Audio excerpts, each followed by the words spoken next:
అందరికీ నమస్తే. నేను మీ Aparna. Welcome to Aparna cooking and vlogs.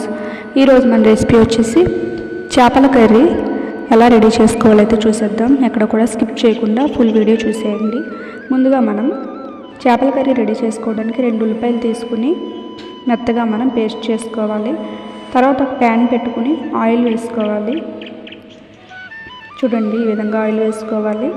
తర్వాత మనం దీంట్లో పచ్చిమిర్చి వేసుకోవాలి. 4 పచ్చిమిరపకాయలు తీసుకున్నాను నేను ఇక్కడ. తర్వాత మనం కరివేపాకు వేసుకోవాలి.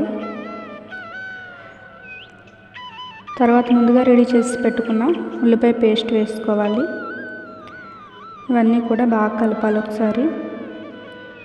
ఉల్లిపాయ అనేది మనకి పచ్చివాసన పోయేంత వరకు కూడా ఒకసారి బాగా ఫ్రై చేసుకోవాలి. ఈ ఉల్లిపాయ పేస్ట్ అనేది మనకు తొందరగా వేగడానికి అయితే ఇక్కడ మనం సాల్ట్ అనేది వేసుకోవాలి. సాల్ట్ ముందుగా వేయటం వల్ల ఆనియన్ అనేది బాగా త్వరగా ఫ్రై అవుతుంది. అలాగే కర్రీ కూడా మంచి టేస్ట్ అనేది వస్తుంది. చూడండి, ఈ విధంగా అయితే ఒకసారి ఫ్రై చేసుకోవాలి.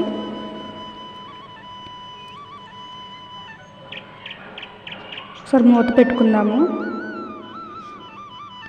ఆనియన్ అంతా కూడా మనకి బాగా వేగాలి కాబట్టి ఉల్లిపాయ అనేది ఒకసారి మనం ఈ విధంగా మూత అయితే పెట్టుకోవాలి. చూడండి, మూత తీసి చూస్తున్నాను. మరి ఒకసారి కలుపుదాము. చూడండి, ఈ విధంగా ఒకసారి కలుపుకోవాలి. ఇంకా మనకైతే బాగా వేగాలి ఇంకా ఉల్లిపాయ అనేది. చూసారు కదా. తర్వాత వేగిన తర్వాత మనం ఇది మసాలా పేస్ట్ అయితే వేసానండి. ఏం కాదు, ఇది అల్లం వెల్లుల్లి పేస్ట్. అలాగే గరం మసాలా చేసుకుంటాం కదండి మనం. ధనియాలు, జీలకర్ర, లవంగాలు, దాల్చిన చెక్క, గసగసాలు, 2 యాలకులు, అలాగే అల్లం వెల్లుల్లి ఇవన్నీ కూడా వేసి నేను పేస్ట్ చేసుకున్నానండి. ఇది ఆ పేస్ట్ అల్లం వెల్లుల్లి అలాగే గరం మసాలా పేస్ట్ వేసుకున్నాం మనం. తర్వాత కొద్దిగా పసుపు వేసాను. చూడండి, ఈ మసాలా పేస్ట్ అలాగే పసుపు అనేది మనకి పచ్చి వాసన పోయేంత వరకు కూడా మీడియం ఫ్లేమ్లో పెట్టుకుని మాత్రమే మనం ఈ కర్రీ అనేది ప్రిపేర్ చేసుకోవాలి. మూత పెట్టుకుందాము. చూడండి, మనకు మసాలా అనేది అంతా కూడా బాగా ఫ్రై అయితే అయిపోయింది. చూసారు కదా. ఈ విధంగా అయితే మసాలా అనేది పచ్చివాసన పోయేంత వరకు ఫ్రై చేసుకోవాలి. తర్వాత మనం దీంట్లో చేప ముక్కలను అయితే వేసుకుంటున్నానండి. ఇక్కడ ఏ చేపలతో అయినా సరే మీరు ఒకసారి ఈ విధంగా అయితే కర్రీ చేసి చూడండి. నేనైతే ఇక్కడ కోనా చేప తీసుకున్నాను. ఈ కోనా చేప అనేది అయితే ముళ్ళులు అనేవి తక్కువ ఉంటాయండి. మనకి చికెన్ ముక్కల్లా ఉన్నాయి. ఫిష్ అయితే చాలా టేస్ట్గా అయితే ఉంది. కోనా ఫిష్ అనే కాదు, మనం ఏ చేప తీసుకున్నా సరే మీరు ఈ విధంగా అయితే ఒకసారి వండి చూడండి. టేస్ట్ అయితే చాలా బాగా వస్తుంది. చూసారు కదా. చేప ముక్కలు వేసుకున్నాక మనం ఒకసారి బాగా మసాలా అంతా కూడా చేప ముక్కలకు పట్టే విధంగా ఒకసారి మనం బాగా కలుపుకోవాలి. ఒకసారి మూత పెట్టుకుందాము.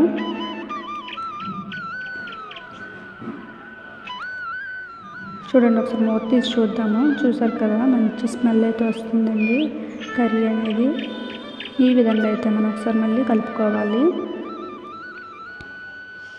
మసాలా అంతా కూడా ముక్కలకి అయితే బాగా పట్టాలి కాబట్టి మనం ఈ విధంగా అయితే చేసుకోవాలి. తర్వాత మనం సరిపడా కారం అయితే వేసుకోవాలి. మీ రుచికి సరిపడా కారం వేసుకోండి. నేనైతే 3 టీ స్పూన్స్ వేసాను కారం అనేది. చూడండి, ఈ విధంగా కారం వేసుకోవాలి. మనం సాల్ట్ అనేది ముందు వేసేసాం కదండి. చూడండి, కారం వేసుకుని అయితే ఒకసారి బాగా కలుపుకోవాలి. ముక్కలు అన్నిటికి కూడా మనం కారం పట్టే విధంగా ఒకసారి ఈ విధంగా అయితే కలుపుకుందాము. చూసారు కదండి. ఈ విధంగా కలుపుకున్న తర్వాత మనం దీంట్లో వాటర్ అనేవి యాడ్ చేసుకోవాలి. చూడండి, ఇక్కడ మనం తర్వాత వాటర్ అనేవి అయితే యాడ్ చేసుకోవాలి. చూసారు కదా. ఈ విధంగా అయితే ముక్కలు ములిగే విధంగా మనం ఈ విధంగా వాటర్ వేసుకుని ఒకసారి బాగా కలుపుకుందాము. ముక్కలన్నీ కూడా సమానంగా చేసుకుని మనం చూడండి ఈ విధంగా సమానంగా చేసుకుని పెట్టుకోవాలి.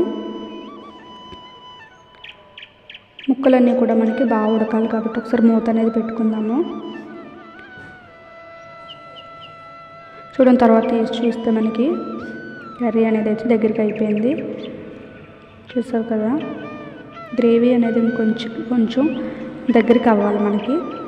తర్వాత దీంట్లో కొత్తిమీర అయితే వేసుకుందాము. మళ్ళీ మనం మూత పెట్టుకోవాలి. 3 minutes తర్వాత మనం చూసినట్లయితే చూడండి, గ్రేవీ అంతా కూడా దగ్గరికి అయితే అయ్యింది. చూసారు కదా, ఈ విధంగా చేసుకుని మనం సాల్ట్ అనేది సరిపోయింది లేదైతే ఒకసారి చెక్ చేసుకోండి.